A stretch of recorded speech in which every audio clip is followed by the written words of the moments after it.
You know how sometimes there's a movie and there's a scene in the movie that has a TV in the background, or the scene is set in a movie theater, and on the screen is some kind of a science fiction or monster movie. And sometimes the movie that you're watching will have licensed some classic movie, and they've selected certain scenes to provide some kind of a counterpoint or commentary on the movie that you're watching.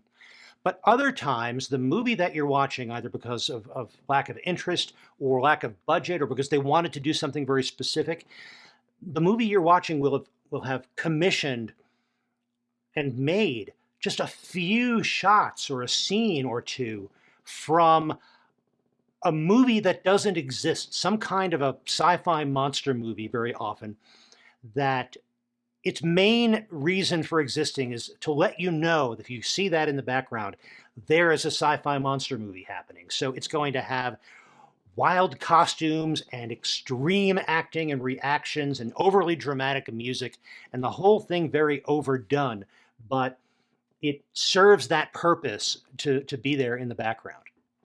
I just saw a movie with a running time of 75 minutes that is that movie, that wild, overdone sci-fi horror movie.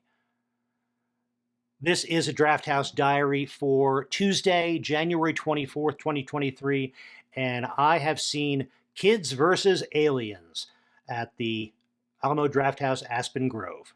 Kids vs. Aliens is a spin-off of the VHS horror anthology franchise. It's directed by Jason Eisner, also known for directing Hobo with a Shotgun. And Kids vs. Aliens, it's right there in the title. It's very much in the style, well, not the filmmaking style, but kind of the mode or the genre of Stranger Things or Goonies. The parents are absent and the kids have to deal with some threat, in this case, alien invasion and abduction. But there are some differences about this movie. For one, it deals head on with this absent parent thing because it shows the one set of parents that we see, the parents of Sam, our main character, and her little brother. These parents are just awful people, and they just go off to do what they want to do. They're off on another trip somewhere. They stop in just long enough to say hi to their son who's got a broken arm, and then they're off somewhere else. And Sam, the teenager, is left looking after her little brother and, by default, his little collection of friends. And Sam is an interesting character because she's played by Phoebe Rex, played very well for what this character is. She's kind of caught between liking so much of the kids' stuff that her little brother and his friends like: professional wrestling, science fiction, making bizarre homemade monster movies with their video recorder. And on the other hand, she kind of still also yearns to be part of this young adult world that she sees around her.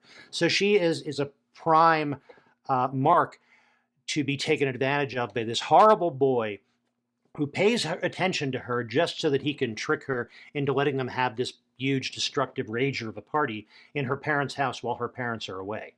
And that, of course, is interrupted by the aforementioned alien abduction and invasion.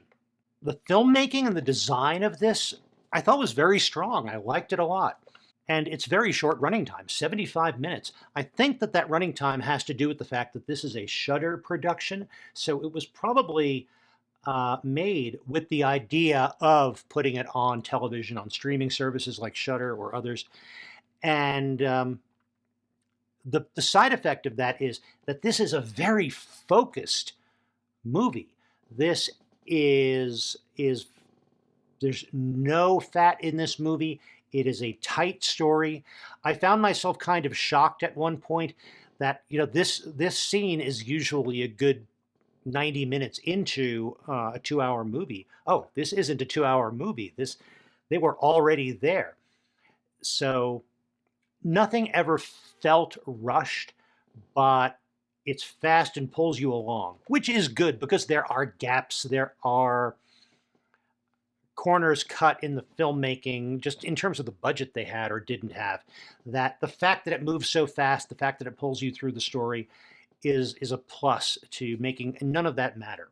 With a movie of this style, with a title like Kids versus Aliens, you know what you're getting, and this movie does it well. So I enjoyed it. I don't know that I would have been happy to spend full ticket price to see this movie in a theater, but being able to see this kind of movie when it shows up at the Alamo and I have a free evening and I decided on the spur of the moment, that's one of the nice things about having that season pass. Other parts of my visit to the Alamo, the pre-show. The pre-show, I doubt it was specifically made for this movie. They were just having a few advanced screenings of this, but it was clearly selected for this movie in that it had clips from monster movies. It had a trailer for Teenagers from Outer Space. It had vintage commercials for robot toys. It was appropriate for this movie, and it kind of got you in the right frame of mind. My visit to the theater for this movie itself was a little bit odd. When I got there, I went to the appropriate auditorium based on the ticket information, and the electronic sign outside the auditorium was still displaying the Lord of the Rings screening that had taken place that afternoon and had long since ended. And when I went into the auditorium, the pre-show was already playing, the pre-show for Kids versus Aliens, but the house lights were on. Not the dim house lights on the side of the auditorium that they keep on until the feature begins, but the full bright ceiling mounted cleaning lights. And I found myself wondering, was I in the right auditorium? Because not only that, but I had to wait quite a while for a server to come and check my ticket and see if I had an order to place. When the server finally did come, she mumbled some kind of an apology. It might have been about the lighting because the lighting went down to its normal state right before the server came in. But it was a little weird. It made it a little hard to relax into the experience of being at a theater to watch a movie, which is part of what I enjoy. Once that was taken care of and the lighting was fixed and the server was there and the server was very friendly and efficient, the visit was fine. As far as food, I didn't get anything unusual. I had just got some popcorn and an Irish coffee. Alamo does both of those very well. Though I do wish that they served the Irish coffee in something other than those relatively small and, more important, glass pedestal mugs, because the coffee just doesn't stay very hot in those. All in all, it was a fun Tuesday evening visit to the Alamo. Glad I went. And I'm glad that you joined me. Thank you very much for watching.